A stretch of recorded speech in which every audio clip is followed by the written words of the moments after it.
extra time.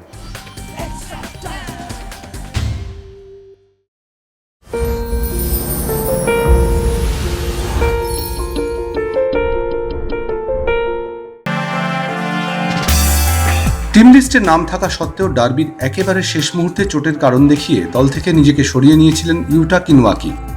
খেলেননি Gokulam ম্যাচেও, কিন্তু MRI রিপোর্টে দেখা যায় ইউটা সম্পূর্ণ সুস্থ। কিন্তু কেন ডার্বির মতো ম্যাচের আগে ইউটা নিজেকে সরিয়ে নিলেন?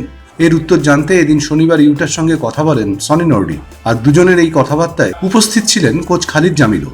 ইউটার যুক্তি সনি খালিদের কাছে কতটা সন্তোষজনক ছিল তা অবশ্য সময়ই বলবে। তবে এদিন মাঠ ছেড়ে বেরোনোর সময় সনি এই নিয়ে বুদ্ধিমত্তার সঙ্গে জানান, ইউটা পেশাদার, ওর সঙ্গে কথা বলেছি, আশা করছি ও আরো দায়িত্ব নেবে এবং পরের ম্যাচের জন্য প্রস্তুত থাকবে। We talked today because he saw some news in circulate from here that he was not injured before derby, but he is the players, he is professional players, he know very well himself.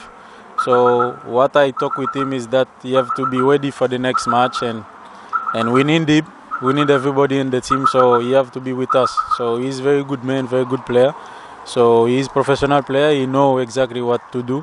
So he have to take responsibility to be with the team and to play, because for that they sign.